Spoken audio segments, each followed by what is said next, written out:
Welcome to Revitalize Your Life, the podcast that's about to change the way you think about health, energy, and living your best life. Meet your hosts, experts in functional health, Mark and Joey, who are ready to empower you to take control of your health and well-being. Get ready to optimize, thrive, and take charge of your health. Revitalize Your Life starts now. Guys, so excited. We are doing our first ever podcast. We are. Revitalize Your Life. Yeah. With Mark and Joey. Yeah, man.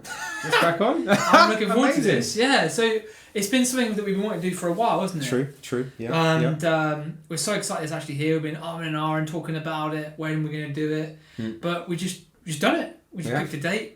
We had a little bit of a technical issue the first time around. Yeah, we did. But it's all sorted. But yeah, we've got separate mics now. Yeah. It's all good. It's amazing. Yeah, I'm looking forward to it. It's going to be amazing, dude. So sit back, relax, get your cup of tea, your herbal tea or your protein shake.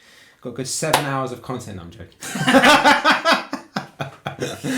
Yeah, I'm looking forward to this. So today really is our first episode. I think we should introduce the listeners of who we are. We should. What we do. I think that'd be right. What our backgrounds are, what will get us into what led us up to where we are now in the in this amazing industry that we're in. And we've got something special as well at the end. We do. So we won't give away too much because we'll let it flow naturally. Yeah, I think so. Let it flow naturally, and I think we should get stuck in. I think we should. So, dude, it's like, where do we begin? We've got so much. It's the thing. We've got so much content for you guys. We've had to really dumb it down because we can go off down our little rabbit holes. I think, and it's so important that we just, I think, start from where it all began. So, start from the beginning. As I say. Who wants to go first? I think you should go first. You've got a pretty cool story. We've both got cool stories. We've both got amazing stories. Yeah, tell the listeners then, who are listening to Revitalize Your Life, the podcast that's going to level up your health, optimize in everywhere possible. Tell everyone about you, dude. All right. So, as Joey said, I'm Mark. I have been in this industry for a very long time. Seems a long time. How long? How long have you been in the industry? Professionally, since 2011, but unprofessionally, probably since 2003. So I wasn't charging people then. I was just helping them. Like, I've always done that. But professionally, like personal training and stuff, since 2011. So like 12 years. So it's been a while. But I've been into fitness for a very, really long time. Really long time. I started when I was 13 in a underground gym, where you weren't allowed to be in there unless you were 16 or older, but the owner was like, just don't tell anyone. Because it was a proper old school bodybuilding gym. So like the sweat and moisture used to kind of build up on the ceiling, and it used to drip down on your head and in your mouth and your eyes when you were pressing. The dumbbells were rusty, all the machines were rusty, everybody in there was jacked out of their minds. All wearing big thick jumpers. We're talking like way back in the 90s. So it was a proper old school bodybuilding gym. So that's what got me into fitness. But the reason why I got into it professionally was my own, as I guess with most people that do this, it's your own personal kind of hero's journey, I guess, with all the different things that happened to me over my life, from a static rugby tackle being done by my PE teacher at school when I was 15, and he followed through with his tackle. He put my kneecap around the back of my knee, he tore my meniscus, he partially tore my ACL, partially tore my MCL, tore the patellar ligament, and partially tore the articular cartilage. So he properly screwed my knee up. So that took me out of sport. You don't say. Yeah. Oh, God. Properly took me out of sport. So at that point, I was like athletics, I was rugby team, football team, basketball, swimming, gymnastics, cross country, the whole lot. Yeah. And that just like took everything out from that point on. And that's really what got me focused into the gym, because I had to rehab. Like I had to learn how to walk again. Like I had a full-on leg cast for like 4 months. Couldn't go to school or anything like that. So that got me into kind of the rehab side of things, as to how to rehab these types of things. Because back then, again in the 90s, God, I sound old saying that stuff, the available knowledge wasn't what it was, particularly where I lived. It was a very small, close knit community, no internet, none of that stuff. So the rehab was basically non-existent. So it was literally just the bodybuilding guys at the gym that kind of got me sorted. So there was that side of it. And then I stayed doing bodybuilding for a long time, and then when I was 24, I kept getting back pain, and I had my back MRI'd, and I got diagnosed with something called Schauman's disease, with kyphosis. So my upper back was rounding, which it doesn't anymore. But the kyphosis is where basically from the middle to the lower portion of your back, the vertebrae are getting closer and closer together. And they're not smooth. They're like ridged like knuckles. And they were like, by the time that you're 30, you're going to be like bent over like a 90-year-old man who can only look downwards. We need to put a metal rod in your spine. And I was like, yeah, we're not doing that. I'll fix it. And of course, like at the age that I am, I can do Olympic lifting, I can do gymnastics, I can run, walk, climb, swim. Like there was no need for a metal rod. And it was that kind of epiphanic moment where I was like, there's no isolated absolute reason for any of these things that get kind of told to us that we need to do. As Tony Robbins says, like you can find a way or make a way, right? And sometimes the options that you're given aren't the only options you've got. There are other avenues that you can go down if you know they exist. And so that span me into looking at alternative approaches for things. That got me into the biomechanical side of things and trying to fix patterned movement and all that stuff. So that got me into that side of it. And then 8 surgeries later, I've had 4 on my knee, 1 on my elbow, 1 on my shoulder, 1 on this shoulder. So that got rebuilt because I tore my rotator cuff. This one got rebuilt because I tore my labrum. This one, my elbow got operated on because I tore my epicondyle ligament. This is all thanks to CrossFit. Not that there was anything wrong with CrossFit, but doing like kipping handstand push-ups, I felt the elbow go, I felt the shoulder go. Still just carried on because I was like, this is timed, I need to finish. So I just carried on. So 8 surgeries later, and I'm now in a place where I can say that I've pretty much covered all areas which people would need rehab on. Then there's the actual health side of things. So my mum will attest that I was probably the sickest child possible. From the moment I was born, I got diagnosed with meningococcal septicemia after 9 weeks. That's meningitis, like the worst kind, which affects the lining of the brain. I survived that, but it left me with a very, very weakened immune system because of all the drugs I've been put on. So from that point on, I had every illness known to man. So I went deaf, I went blind, I had lung infections, ear infections, pneumonia, whatever that you can think of. I had all of that, which then meant obviously decades later, my immune system wasn't very strong. My body wasn't particularly strong, so I started getting gut issues and, got told IBS. And we both know the only thing that's really true about that acronym is the BS part of it. So that started about 2010 was the IBS stuff, and it just kind of kept going until last year in August, where I started getting really bad IBD symptoms, like losing a lot of blood, not able to eat any food without being right next to a bathroom, not to be too graphic. And 10 months later, I'd lost a ton of weight, hadn't been able to work, and it was then a healing journey again. So again, now on the other side of it, where I've healed it, and I have done it without Western medicine. Not that there's anything wrong with that, but I've healed it without it, utilising peptide therapy and functional medicine, all the stuff that we've learnt, functional blood work and all those things. That's brought me to this point right now with you to be able to open us up to the world, to show people that maybe we're not here to, again, I want to steal a Tony Robbins quote, but we're not here to impress you, we're here to impress upon you the fact that there are alternatives. Yes. Right? Other avenues. There we go. Many ways to skin a cat. Indeed. But please don't skin cats, kids. Not cool. What about you, dude? How did your journey start? Well, it's amazing because I've heard like little snippets over the time that we know each other, but that detail, I really appreciate that, and hopefully it's been one hell of a journey. It has. It really has. Call you the Bionic Man. Yeah, man. Definitely. I've been rebuilt many times, and I've lived in different countries. I've done many things, dude. I was a Reiki master. I was in the record industry, so I had a record contract. So I toured and sang, and I can play and I can write. So I've had all that side of it. Now all this side, the health side. None of all those things matter if you don't have your health. That's the most important thing. I agree. Like, having all your health taken away from you, doesn't matter how much money you've got or what connections you've got or what job you have or what car you drive or whatever, none of that matters the second your health is compromised. It's a little bit like until you sprain your ankle, you don't realise how valuable walking is or how much you miss it or how much you take it for granted every day. Yes. It's all that whole duality piece. You have to know the beauty to understand the ugliness. You have to know the sickness to understand the health. Like there has to be that balance. But I will go down many, many rabbit holes with that one. But you, I know, dude. Start with you. Amazing. How are you here doing what you do? Well, very, very similar to you, dude. I think we both share our very similar journeys. Mine to not the as extent as yours, but mine began when I kind of left school. I always enjoyed sports growing up, playing football, racket sports. Really enjoyed it. But then when college comes around, you're sort of 16, 17. You're a lot more conscious of how you look and how you feel. 100%.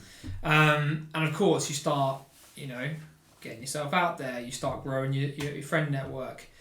So for me, I was massively shy, lacked self-esteem. I may have looked on the outside like I had a lot of confidence, but internally I didn't. And I think that's where my journey began. But I did all the wrong things. Like I kind of went in at it with like home workouts and trying multiple gym workouts and doing all the stuff that we tell our clients not to do.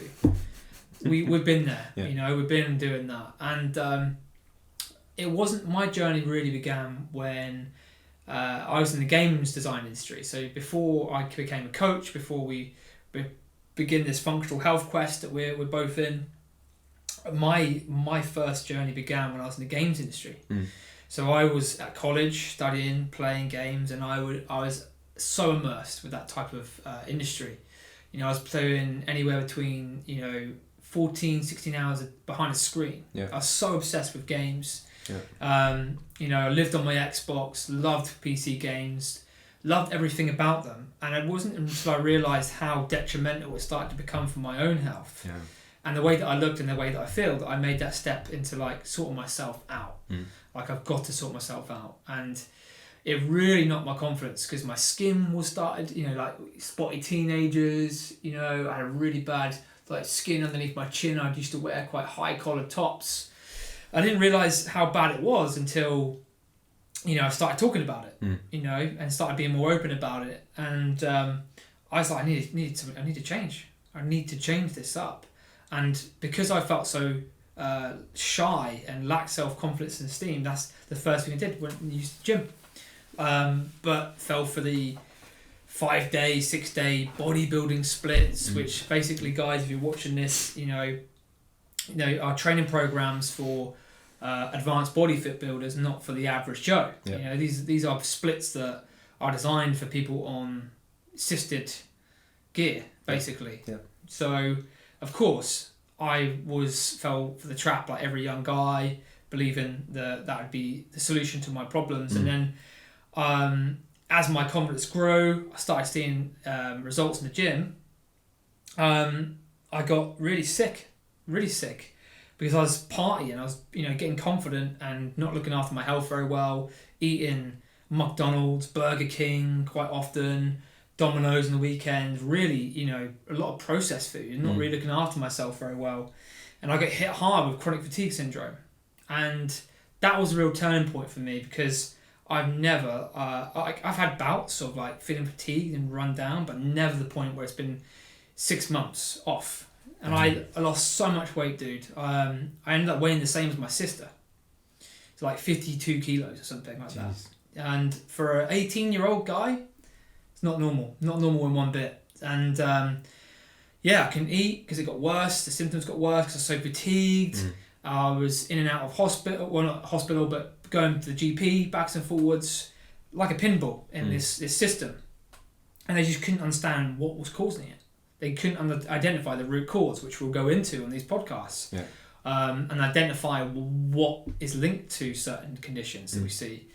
So because I got hit so hard with that, it got worse. My symptoms got worse, and I ended up getting these weird symptoms called erythema, where they're like red, large boils all over my legs, and it went all the way up in my throat to the point I could eat, like even drinking a glass of water was difficult. And when you hit that rock bottom, like what you said about with you being operated, when you're going through that emotionally, it just feels like, is this it? Yep. Is this life? Like, am I going to be like this for the rest of my my youth? Yep. I wouldn't be able to go out and see my mates and enjoy myself and do what normal 18-year-olds do. Yep. I'd get off the couch, I'd get up and try and make some food, and that just wipe me out. But the turning point for me was looking at things from a different light, these other alternative therapies, and started healing myself with nutrition. So that is where I began. I started including herbal teas. I started introducing real food, because remember guys, I was eating processed foods at college, gaming lifestyle, Monster energy drinks, then out drinking on the weekends with my mates. That lifestyle is very short-lived, and I didn't want to go back to where I was. So I wasn't getting the help from my doctors. I wasn't getting the help from the hospital. Multiple blood tests later, still the classic, everything comes back as normal. Couldn't identify what was going on. And it wasn't until I kind of dotted the dots and was like, right, it's because of my lifestyle, because of the foods I was eating, they're having a big direct effect on my health and how I look and how I feel. And that's when I started to heal myself. I just started getting better week by week, started getting out in the fresh air, because remember the gaming lifestyle, you're stuck behind a screen, right? I was indoors at college, no natural daylight. And these are some of the basic stuff that we tell our clients to do, but so many people don't do them. And that for me was a turning point, because I was like, wow, that is what I need to be doing. I need to be doing the basic stuff. I don't need to be training, in the gym 5-6 days a week and busting a ball. I need to be looking after myself and take care of my food and what I'm eating. And then I started to get better, started to gain weight, confidence starts getting back. I remember my first gym session, I could barely lift a pair of 5 kilo dumbbells for a chest press. I was so sore for a week. But that was when it started to shift. And then I left the gaming industry. I kind of completely, long story cut short, I was meant to go to university, study that, and I just lost interest in it. Because it was making me feel so tired, so run down, so ill. I then discovered, I wonder if I could get in the fitness industry. Because I started seeing results and I loved how it made me feel. And that's when my purpose changed. And then, fast track to now, working in several health clubs like yourself, working with some amazing people, changing a lot of lives, and for this journey, I'll possibly relate, we've been in shape before and out of shape, shape and out of shape. Very much. And this is where we both met. It kind of brings us to present day, is where we are, looking at things from a functional health perspective. We'll deep dive into that in a minute. Is I thought I was in shape until I really looked at my symptoms. And I had mold issues, which was from coffee, which I'm sure we'll go through in another time. But that was really affecting my health and really affecting my gut health. And it wasn't until that we deep dive a little bit deeper into functional medicine and functional nutrition and look at things like blood work, where it really dotted the dots together and realised, this industry is quite messed up. There's a lot of people who are, doing things that have been told because it's what everyone else is doing, but it's making your health worse. 100%. It's when I flipped the switch from chasing to look good and focus on health and how it made me feel. That was just a byproduct, But that is where I began. From games industry, nerdy kid, to coach, looking after the amazing clients we've got now. It's quite a big shift. But I think what's great about that story is it shows that success leaves clues. Right, so we're not coming at this because we've just studied it and we're now just going to be saying to you, the journals and the studies say do X. Yes. It's because we've actually done the hard work ourselves. We've tried this, it didn't work. We tried that, it worked. Okay, why did it work? Okay, keep that in the back of the head, it worked because of this, but then it only worked for this length of time. Okay, so that means I need to change this. There's so many, from your story, there's so many areas that we can go down. Like the gaming side of it, I loved gaming. I grew up when PlayStations first came out and Super Nintendos first came out and Master Systems, and then the original PlayStations with the original Tekken and what. So we used to all gather around and play games for hours on end. And Football Manager, when that first came out, the fact that you could go into the settings and see it was like, you've been playing this game for 7 months, 3 weeks, 2 hours, you're like, holy crap, it's a long time. Exactly, man. I remember, it brought back a lot of memories actually, just saying that, having summers with around my mates, LAN parties, and you know all these screens set up, and we used to do the same. Halo on one screen. Capture the flag, let's go. Capture the flag, Call of Duty in the other one. RuneScape. Did you used to play Battlefield as well? Yeah. I used to love Battlefield. Yeah. That was incredible. But that was a turning point. That was a real turning point. And I think you've got to have that turning point to make a change. Of course you do. Of course you do. But again, what I think we're trying to get at, guys, is our approach is completely different. Because the trouble is, health is being stripped away from us. Yeah. The choice of health. The choice of health has been taken away because it's becoming elitist. Where only people that can have this level of income or this level of wealth, financial wealth, can afford to have the better food, the living in the middle of like nature where you've got like a big house, open scenes, like whatever else it is about that. It's becoming an elitist thing, you know, where you're even getting people being like, oh, this is my yearly health regimen and it costs like £1 million to do. Like, that's not realistic in any way, shape or form. And health is a birthright. It's something that we all deserve to have. It's just the fact that we've been far removed from how our grandparents would have lived, how their parents would have lived. And if you go back to those periods, there were a lot of illnesses and things that we don't have nowadays because of obviously Western medicine and stuff and sanitation and things like that. But the diseases that we suffer from, they didn't suffer from. No way. So between them and us, there's been a shift. Yep. And that's where this podcast comes in. Yeah. To discuss these things that we feel from our experience with what we've been doing so far with everybody and the people that we've helped are the biggest levers to pull. Yeah.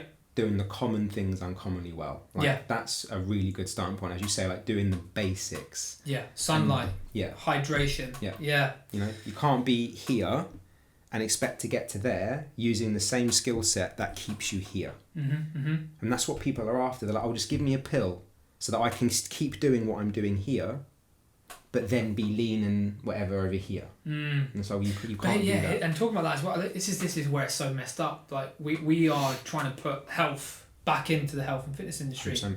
Because it's all about, there's different shifts, isn't there? It goes through these different seasons, especially in the last decade. You know, it's still focused on, you know, looking a certain way. And now what's more acceptable, which is still blows my mind, is, you know, like, well, you can be any size, you know, as long as you're happy in the inside.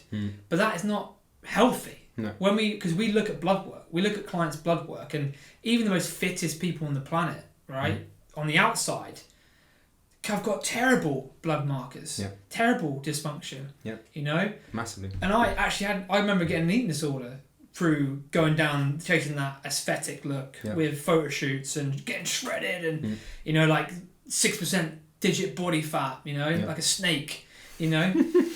Me. And it's not healthy. I remember, I don't know if you can relate to this, like getting to it for a photo shoot. And that day, because you've been so restrictive on what you're eating and never been shown how to like incorporate what we call reverse dieting, which is like a strategy where you just slowly but surely reverse out of the method that got you in shape in the first place. Yeah. I was never showing that. No, I wasn't either. And I remember going to a wedding that night and like binging on cake. I remember eating a whole plate of cheese and crackers. Wow. And I was still hungry. Yeah. But that's what offsets all this stuff. And it isn't until you look at things from a different light, like we're trying to teach with functional medicine, nutrition, is looking at the root cause. Yeah. And it's going back to the why. Yeah. And I think we should share everyone like what is our why, because we are both in this mission, guys, because there is a global health issue right now. Like 1 in 2 now have chronic disease, 1 in 2 have major depression, 1 in 3 men have infertile sperm. Yep. And it doesn't stop there. 1 in 10 women have PCOS, endometriosis. There's 850,000 people in the UK living with type 2 diabetes. That's a big one. But the scariest ones, which is why we're really here, is half the world will be classed as obese or overweight by 2035. But the kicker is by 2050, the world will be infertile. Yep. Now that's shocking. So, you know, we spend about 828 billion each year on health and fitness, and that's what we have to show for it. Yep. So something has to change. So this is why we're doing this podcast. This is why we're speaking up, because I feel that there needs to be change in the health and fitness industry. Yeah. It's been, as long it's okay as long as if it fits your macros, as long as you stick into a calorie deficit. We both know from doing the research that's only one piece of the pie. Yeah. There are so many layers to this. Yeah. It is overwhelming, but it's being empowered, and hopefully we can do that with you guys who are listening. Yeah, do 100%. So let's kick this off. Let's go. Yeah, man, I'm excited. But it's good. It's good to show people what we've done and who we've helped. Yeah. Because we both work with similar clientele. You are more. Tell the listeners like what you currently specialising in, Mark. Cool. Because it's wicked. It's completely different. All right. So in August last year, I started getting very, very sick. Mm-hmm. And by September, I knew that I was going through an autoimmune condition. And in November, I got diagnosed with Crohn's colitis. And from November to December, early Jan, I was on the medication they would give you. But I knew that wasn't going to last. And I got told it wasn't going to last. So after I stopped taking the medication, the symptoms all started coming back and I started getting sicker again. And for those of you that haven't experienced what IBD is like, which I hope none of you do, I was losing between like 2 to 3 cups of blood a day. I was going to the bathroom like 20 times a day. I couldn't eat or drink anything. If I did, I'd have to go straight to the bathroom straight away. And it's tiring because you're losing all your minerals, all those types of things. You lose all the weight, you're malnourished, you can't think, you can't sleep, and sleep's the thing you need to help you heal. So you can't do any of these things, and you're basically stuck at home and you can't do anything. So I'd had prior experience due to the operations and stuff that I'd had prior experience with utilising peptide therapy before, specifically to particular peptides. I've been using them from like 2017 from my CrossFit days where, you know, for anyone that's done CrossFit, knees, shoulders, back, that stuff gets an absolute beating. So to keep yourself functioning, these peptides are quite helpful. You know, BPC is a body protective compound. Just quickly dive into that for people who don't know what peptides are. Okay, so peptides are chains of amino acids. Which are proteins. Which will make a protein. Protein, sorry. Yeah. So from 2 amino acids up until like 49, 50 chains with a peptide bond either end, that will be classified as a peptide, and different peptides have different amino acid chains. Anything above that number, you're now going into proteins. So collagen, protein, all those other types of things. But everything ultimately in the body, if you break it down enough, goes into an amino acid chain. That's how everything is. So amino acids are essential for everything that we do, and there are 21 of them which are important, and different peptides will have different, as I say, groupings of these amino acids which will make them a specific type of peptide. All peptides are natural, so the one that most people will know is insulin. Insulin is the first kind of known and mainstream peptide. Yep. And that got discovered way back. I think it might have been like in the 1930s or 40s that got discovered. I think the guys who discovered that actually won a Nobel Peace Prize for that. But anyway, so BPC 157 was the first one I started trialing, and body protective compound. That's the one. Yeah. And that has a really good effect on localized injuries. It's got a short half-life, so like 6 to 7 hours. Now it can be taken orally, but back then, 2017, 2018, it had to be injected. A subcutaneous injection utilizing an insulin needle. Yeah. And I was using it for my knees to make sure they stayed healthy. And then I stacked it with another peptide called TB500, which is a fragment of a thymus peptide, which has very good overall body kind of inflammation reduction properties, as well as good for the cardiovascular system, connective tissue, ligaments, tendons, all that stuff. Has a much longer half-life, so it doesn't need to be injected near an injury site. It can be injected sub-Q into the stomach, and it can go all around the body. But when you put those two together, it is most commonly known as the Wolverine stack. And obviously, everybody knowing who Wolverine is, a guy that's doing athletics, CrossFit, all that type of stuff, you're thinking, yeah, I'd love to be Wolverine, why not? Yeah. So I was utilising those to help me heal those injuries. But anyway, fast forward to when I was still ill at the beginning of the year, I was like, well, how about you try and find peptides that might help here? Because they're all natural, they're in the body. The autoimmune, in my head, I'm thinking this is to do with signals. There's the wrong signals being sent at the wrong times, which is causing the wrong things to do the wrong things. It'd be like walking into your house and flicking on the light switch and your garage door opens. It's the wrong thing. So how do we fix that? And that's as rudimentary as I kind of had it in my head. And I was like, right, so I'm just going to research peptides, see which ones do what. Obviously, BPC 157, body protective compound, it has a lot of history in the research to do with, and obviously this is a lot of animal stuff as well as anecdotal stuff with humans, that it helps with the gut specifically. So I was like, right, we'll utilize that. TB 500, because that's helpful when it comes to inflammation, which obviously with an autoimmune, it has a lot of inflammation. Plus it's a fragment from a thymus peptide, which is to do with immunity and immune regulation. So that'll be helpful. So I just tried, that's how I was kind of processing it, and I trialed them out.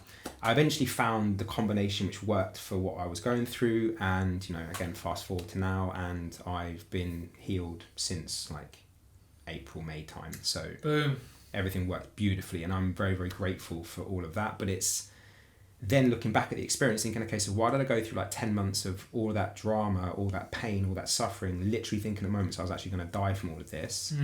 Well, it's so that I could come out the other side, have this knowledge, apply it to what I'd been studying beforehand alongside you in the Institute of Health to learn functional medicine and being able to do functional blood work and looking at the nuances of like using traditional Chinese medicine, all these other types of things, to be able to create a program or a protocol where I can say to people, right, from your bloods and your symptomology, you are looking like you have the probabilities of X, Y, and Z. Yep. We can utilize now peptides, we can utilize supplements, lifestyle, all these other things to get you into a place where you feel the best you've ever felt. Yep.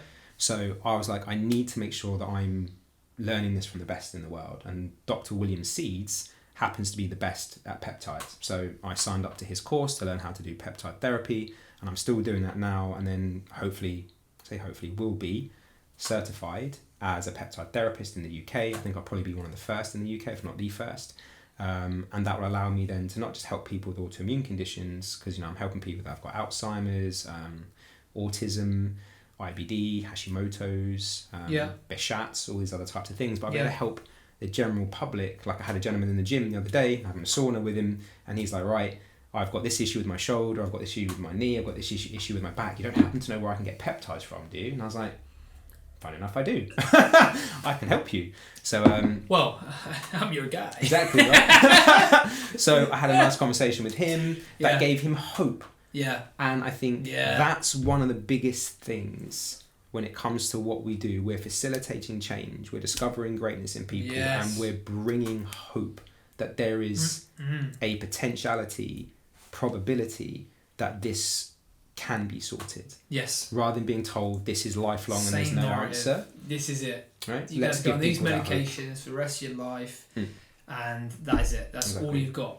Yeah. And it's so annoying because I was told the same thing. I love that. And it's the peptides have worked tremendously well for me. Yeah. So yeah, you can really worth looking into, guys.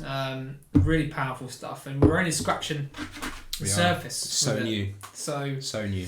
But yeah, similar journey to you, man. Like very, very similar. Obviously not specialised in peptides, but we both met on our functional health and medicine course, Institute of Health.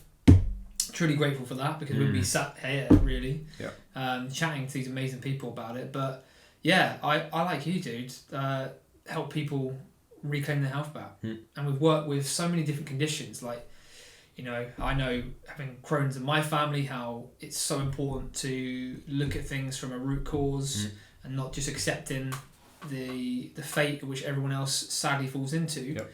It's looking at things from a more holistic type of avenue and a multifaceted approach, as we call it. But yeah, we've both worked with similar clientele, like very much Crohn's, ulcerative colitis, Candida. These are all symptoms that can lead linked to gut health, which we'll possibly go through in another podcast, I think, because gut health is a bit of a buzzword at the minute. But I feel like there's so many rabbit holes where we can go down, guys, but there's a lot of garbage still being thrown out with that.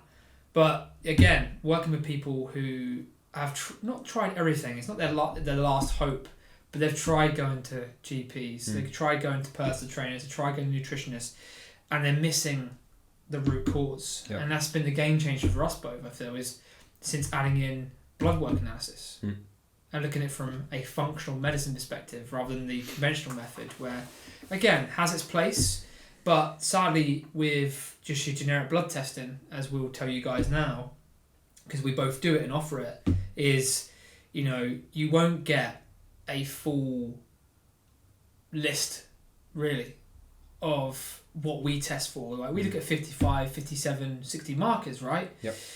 Looking at your immune system, looking at your thyroid, kidney, liver, lipids, hormones, nutrients, and all these have a big role. Whereas sadly, the conventional world, and I don't want to be, shaming anyone or slandering anyone, but most most doctors and most GPs just look at things like from a keyhole. Yeah, in isolation.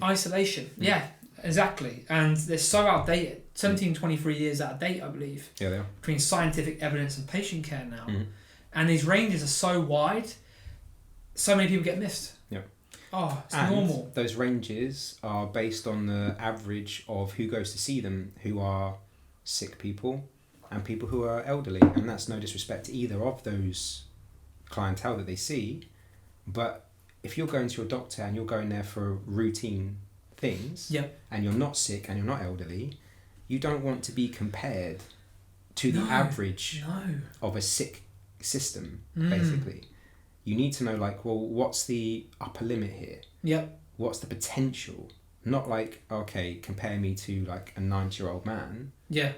Or a really sick 40-year-old. Like, for somebody that's at optimal health, what would I be looking at here? What would the markers be? Oh, we don't have those markers. Yeah. And that's not their fault. That's just, it's not available. No. It would take too long. Yep. And when they've only got 5 or 10 minutes to do these kind of appointments with people. 9.5 minutes. Yeah, they're going for 9.5 minutes. Yeah. They haven't got time Build to go rapport. into the depth. Yeah. No, they haven't. Prescribe. To do those nuances and stuff, No. and to get to understand the client from a subjective perspective. They just don't have that time, where we do, which is nice. Yeah. So it gives us that opportunity to actually get to know the person, right? And this is where that root cause approach happens, where, the body, I think it was Perry Mason that says the body doesn't get sick in isolation and doesn't heal in isolation. No. Right? Everything happens together, so it's symbiosis. Symbiotic relationship. Yeah. And that's what we do. We work with clients who messed about. Some have health conditions. Some people just want to look and feel good, lose weight. But we do it from a functional medicine point, which is looking at root cause. Some people just want to be able to think clearly. Yeah, less brain fog, more energy. Yeah, I get it. Just simple things. And then we provide the solution. But yeah, so man, I think we've covered quite a lot so far. We have. Of our purpose, who we are, what we aim to do with this podcast, and hopefully you guys, we've got so much more content lined up for you. It's going to be amazing. We aim to meet up once a month. Yep. So keep a bit of a series, and hopefully you guys are enjoying it so far. And we'll be honest for the next journey in our next episode, but we want to end with something epic, which something that that's what we've been waiting for. Yeah, the one that we were waiting for, guys, which is the 10-minute tinfoil hat takeover. Okay, so I'm so excited because this is something that, again, has so many different areas to go down. I mean, just looking at all the topics that we're going to talk about, it's quite funny.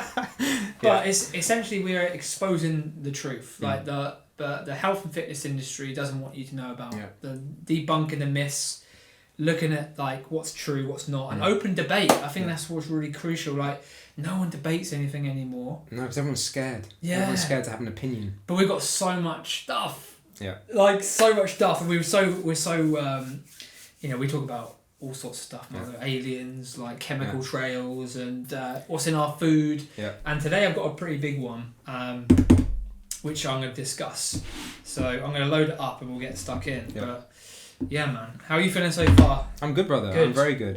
I'm looking forward to this one. And obviously, guys, this is not about changing belief systems or structures. This is about just exposing things as they are, and then for you to make up your mind as to whether or not you feel that's something that you want to pay attention to or not.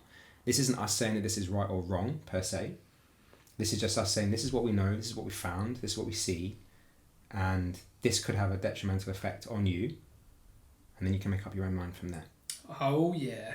Yeah. Okay. So are we ready for this? I've got it loaded. All right, yep. Good. Off you go.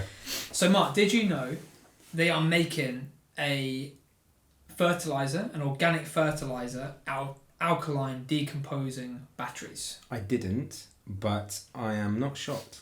I have to say. I'm not. From all the things we've researched, that's the least amount of shocking news. All right. So basically, they are making. So on our episode today, we are going to discuss about this new organic fertilizer that is coming into market next year. I've got a mole. Oh, so it's already been approved? Yes, it's already been approved. This is a product that's... I won't name any names. When did we approve all of this? Supposedly we did. Okay, This is get how the memo. corrupt some of our food systems are, our chemical systems, and big food, big energy, who kind of control everything, are like playing things from a greater level.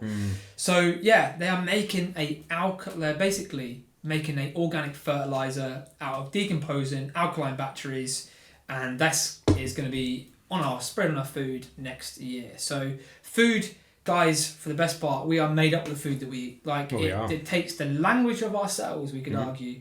It's so much more than what we hear at the minute with calories in, calories out. It just makes us who we are. Well, yeah, so yeah, today's episode we're going to discuss about how safe is this. Did you guys know about this? And I'm so excited. And why don't we get an opportunity to vote on things like this? No, I don't know. So why is this not brought to the... I know. With all the stuff that goes on in the news, which, let's be fair, it's negative and it's not stuff that we generally need to know about because we can't do much about it. This we can actually do something about. Yeah. And I think it's important, if this is going to be sprayed, is it going to be on the food or in the soil? In the soil. Okay, so they're going to put this in the soil. Okay. But everything is grown from the soil. We get nutrients, product. Like animals eat from it. Yeah. This is going to enter so many systems, food system, like the whole food carbon chain. Cycle, soil cycle, water cycle, everything. Oh my god, the water cycle as well. Yeah, man. This is why I'm so excited. It's like, they are. Did you know? Oh they are making an organic fertilizer out of decomposing alkaline batteries. So let's talk about it. Basically, they've found like alkaline batteries, okay, they contain high amounts of zinc and manganese, around about 50% of their weight. Both these micronutrients are important for not just plant nutrition, but our nutrition too. They're vital minerals that we need for hormone development, for being one of them. And 400 different things we could go into, but we won't. But essentially, they're going to basically get this, they've found this global interest at the minute that there's a massive issue with soil. There's a soil erosion, we're losing topsoil, but we're losing vital minerals from our soil. So they thought, hey, well, because we've got these alkaline batteries that are going to waste, we've got so much of them, why don't we turn this into a product? Well, they've got high levels of manganese and zinc in them, so why don't we turn that raw material into a fertilizer? So they're basically going to crush this up, this material from the alkaline batteries into what is called a black mass or battery mass. And this is apparently the ideal raw material to produce zinc and manganese fertilizer. But should it be directly used for soil fertilization or not? No. I'll have a side of black mass with my steak, please. Actually, can we have some in the water? Yeah. Right. A little bit of black mass in my water. With some filtered water. Oh, but this is crazy, dude. So do you know what they've been doing stuff like this for a very, very long time, where they use waste products of other industries and try and recycle it. Which I get the recycling side of it, but they're recycling it into the food chain or into personalised products, but like ammonia and talcum powder and stuff like that. I think it was ammonia, wasn't it? Yes. Yeah. Like we don't need zinc and manganese from batteries, organic or not, put onto our topsoil because of the degradation of what's happened to the topsoil due to monocropping, right? Yeah. What we can do is we can take a leaf out of the regenerative farm industry's books and actually just start doing that instead. And I'd say within the soil, maybe 4 or 5 cycles. I mean, I don't know the length of time it will take, but at least within a generation, the topsoil will be fine. So why not just start doing that, right, and put the money into it rather than... And did they pay for their own study? Well, we'll get into that in a minute. What was wild about this product, right? It's organic. Of course, so it's gone through this loophole, so it can actually be... It's safe. Apparently, it's safe to use, but basically, this black mass is this ferrous, like basically this glued up shit, basically, excuse my French, but like all of this is being mixed in with plastic, steel, graphite, as well as all these other harmful metals such as nickel and am I pronouncing that right? Cadmium. Cadmium. I never pronounced that. Yeah. Cadmium, right? That's These are really highly toxic for health. So you're saying to me that this company who's making this fertilizer, it's all good, it's all safe because we removed all of that from the product. Wow. Well, I did a bit of digging and I couldn't find anything about that at really? all. Yes. But both nickel and cadmium content are overseen by authorities because of the EU fertilizer legislation places strict limits on these harmful metals. And just go a little bit about, Mark, the dangers of heavy metals on like brain health. Talk about that. Well, a little bit more. You've got to think like certain metals once they're in the body, like lead, really hard to get out. Like really hard to get out. And you'd have to go into quite a strict chelation approach to get rid of these things. But once they're in the body, they don't just like stay where they are. No. It's not like it just makes camp like just to the right of the kidney. Like it floats around everywhere, and the worst place these things are going to end up is critical organs, the brain, liver as well. lungs, heart. Like none of these organs are meant to contain metals which you wouldn't find naturally in a soil. So if we were eating food in a tribal situation, wherever elemental table substance is in the ground, will obviously be in the food, on the food, or in the animal, whatever the case may be. They'll enter in, but they're in trace amounts. So the body will handle them, and they're in a form that the body understands. But with stuff like this in high levels, adding on top of the fact that we're already breathing in these VOCs, right? The volatile organic compounds from cars and planes and buses. They already contain mercury, cadmium, lead, and gold, and all these other things. You're just adding to what is already a really bad problem. And a lot of neurological conditions can be tied to a heavy metal toxicity. Because it's just too much in the system, and they're causing misfiring, basically. And also leading to autoimmune conditions as well, that we see. 100%. Thyroid being one of them as well. So essentially, guys, this black mass is going to be entering our system in 2024. So, for soil fertilization from my mole in the chemical industry. So he's provided us information. I'm looking at the studies because these guys funded their own studies. They funded it themselves? Well, they've got their own studies here. Again, I can't name and shame, but send me a private message if you want to find out more. But it never works out well whenever you look back at studies like the sugar studies or the fat studies or the dairy studies. Like they were paid for by that industry. And then they found in favour. It's fine to have that amount of sugar in your diet, says the sugar industry. Shocking, that really. Weird. Yeah, man. So there we go. I thought that would be quite a fun topic to discuss.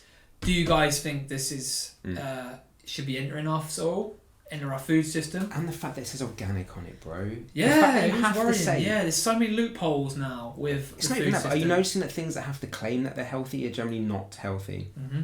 If something's having to claim I'm healthy, like when have you ever looked on a steak and it says like good for your health? Or a bottle of water, good for your health? Never. No. You don't need a healthy stamp on something if it's generally healthy. Oh, this is not good. Yeah, man. So I thought we'd kick that one off with that's a big one. With a big one. So alkaline batteries, guys, being used in our fertilizers. Wow. Well, they've got to go somewhere, right? Well, I will be making sure that again, that I think the need to grow your own food has never been so apparent. Agreed. Now than ever. We cannot rely on these systems anymore. And if you are buying, fruit, vegetables, local. Make sure it's local. Make sure it's, organic. Because obviously organic. Oh, easy. Hey, coming to the end. Organic pesticides get used still, but they do. Again, they're not a little bit better. They are better alternatives than the big boy sprayers are doing. But I rest my case. I think we'll end with that. I'm looking forward to creating a little bit of a debate on this first episode of Revitalize Your Life. It's been fun. It has been good. Been really good fun. And I'd love to know what you guys think about this part of the podcast, the 10-minute tinfoil hat takeover. Is this type of information that you want to know? Like, do you want to know that this stuff is happening? Because knowledge is power in this regard. Like, numbers matter. So knowledge is power. We want to give it to you. Yeah, and if we've got numbers behind it where we can say we don't want this, Yep. well, they'll have to listen at some point, right? Sure. Got to take that health back. Oh yeah, that's what we're aiming to do, bro. Nice. But yeah, guys, if you enjoyed this podcast, please like, subscribe, share, and we'll be back for We will. episode 2 very soon. As long as we're not banned. We'll find other channels. Yeah, we'll do it. We'll find other channels. Anyway, Blessed. blessed. Cheers. What's up, guys?